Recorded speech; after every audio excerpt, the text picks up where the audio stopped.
आज हम बात करेंगे पीएसएल के बारे में। जनरली क्या होता है, इंटरव्यू में पीएसएल के बारे में ज़रूरी पूछते हैं कि पीएसएल होता क्या है। तो पीएसएल का मतलब है उन सेक्टर्स में लैंडिंग करना, उस इकोनॉमी तक अपना लैंडिंग पहुंचाना जहां पर टाइम से और पूरा पर्याप्त क्रेडिट नहीं पहुंच पाता है। इन सिंपल यही है। और अगर इसका पर्पस देखा जाए तो ये क्रिएट करता है ऐसा इकोनॉमी जहाँ पे जॉब क्रिएशन देता है, रूरल सस्टेनेबल डेवलपमेंट में मदद करता है और नेशन बिल्डिंग का एक तरह से काम करता है। तो इन सिंपल अगर आपको इंटरव्यूज पूछता है पीएसएल का ऑब्जेक्टिव क्या है, क्यों करते हैं पीएसएल, तो पीएसएल का मतलब है priority sector lending.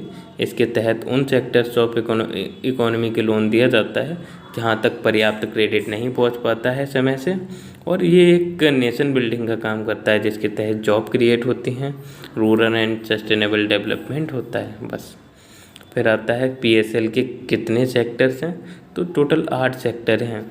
Simple, agriculture, MSME, export credit, education, housing, social infrastructure, renewable energy and other.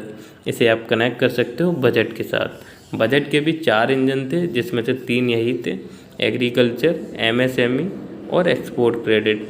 जो चौथा इंजन था वो था इन्वेस्टमेंट। उसमें भी कैटेगरीज थी जैसे investment in public, investment in social infrastructure और वगैरह वगैरह। तो इन सिंपल पीएसएल की डेफिनेशन देनी है, पीएसएल के सेक्टर्स को बताना है।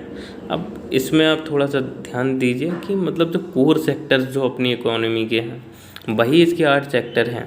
आप 4 भी बता देते हैं तो काम हो जाता है। जैसे एग्रीकल्चर, एमएसएमई जो कोर सेक्टर हैं, एक्सपोर्ट क्रेडिट एक्सपोर्ट के लिए इम्पोर्टेंट है, एजुकेशन और हाउसिंग 4 जैसे अपना कहते नहीं है रोटी कपड़ा मकान, तो रोटी के लिए हमारा आ जाएगा मतलब एग्रीकल्चर जिससे हमें रोटी मिलती है, एंड एमएसएमई और एक्सपोर्ट क्रेडिट कपड़े का काम भी कर सकते हैं, एक्सपोर्ट में कपड़ा मंगाते हैं, एमएसएमई कपड़े का भी काम करती हैं, और एजुकेशन हाउसिंग रहने का इंतज़ाम करता है, पढ़ने का। ये कोर चीज़ें हैं, एग्रीकल्चर, एमएसएमई, हाउसिंग और सोशल इंफ्रास्ट्रक्चर, एजुकेशन मुझे तो रटे हुए हैं।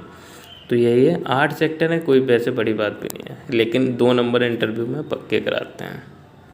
अगर कोई हिस्ट्री पूछ लेता है कब आया, तो 1972 में आया था, 33.33% के टारगेट के साथ आया था। लेकिन उसके बाद में के.एस. कृष्ण स्वामी करके कोई कमेटी थी, उसने रिकमेंडेशन दिया 1974 में, और इसकी लिमिट को 40% कर दिया गया। अभी प्रॉपर उसकी लिमिट 40 है डोमेस्टिक बैंक्स के लिए।